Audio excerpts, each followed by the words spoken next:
Hi all welcome back to Yashu Adge Mane. ನಾನು ಬಂದಿರೋದು ಮತ್ತೊಂದು ಸೂಪರ್ ಟೇಸ್ಟಿಯಾಗಿರುವಂಥ ರೆಸಿಪಿಯೊಂದಿಗೆ. ಫಸ್ಟ್ ಆಫ್ ಆಲ್ ಎಲ್ಲರಿಗೂ ಹೊಸ ವರ್ಷದ ಹಾರ್ದಿಕ ಶುಭಾಶಯಗಳು. ಇವತ್ತು ಹೊಸ ವರ್ಷ ಅಂದಮೇಲೆ ಒಂದು ಸ್ವೀಟ್ ರೆಸಿಪಿ ಮಾಡೋದಲ್ವಾ, ಅದಕ್ಕೋಸ್ಕರ ಅಂತ ನಾನು ಸಾಬುದಾನ ಖೀರ್ ಮಾಡ್ತಿದ್ದೀನಿ. ತುಂಬ ಈಸಿಯಾಗಿ ಒಂದು 5 ಇಲ್ಲ ಅಂದರೆ 10 ನಿಮಿಷ ಹಿಡಿಬೋದು ಇದನ್ನು ಮಾಡಲಿಕ್ಕೆ.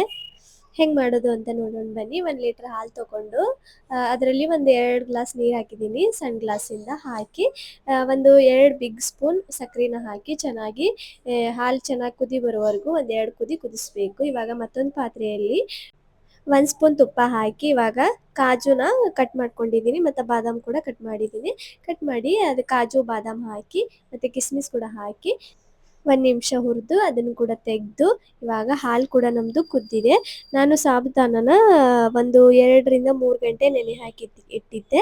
ಅದನ್ನು ಕೂಡ ಇವಾಗ ಕುದ್ದಿರುವಂಥ ಹಾಲಲ್ಲಿ ಹಾಕಿ ಮತ್ತೊಂದು ಕುದಿ ಬರೋವರೆಗೂ ಚೆನ್ನಾಗಿ ಕುದಿಸ್ಬೇಕು. ಕುದಿಸಿದ ಮೇಲೆ ಇವಾಗ ಅದರಲ್ಲಿ ನಾವು 1 ಸ್ಪೂನಷ್ಟು ತುಪ್ಪನ ಹಾಕಿ ಒಂದ್ಸಲ ಚೆನ್ನಾಗಿ ಮಿಕ್ಸ್ ಮಾಡಬೇಕು.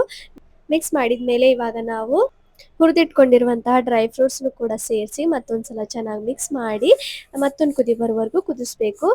ನಮಗೆ ಪಾಯಸ ಯಾವ ಹದಕ್ಕೆ ಬೇಕು ಅಂತ ನೋಡ್ಕೊಂಡು ಕುದಿಸಿ. ನಮಗೆ ಸ್ವಲ್ಪ ಗಟ್ಟಿಯಾಗಿರಬೇಕು ಅಂದರೆ ಸ್ವಲ್ಪ ಜಾಸ್ತಿ ಕುದಿಸ್ಬೇಕು, ಅಷ್ಟೇ.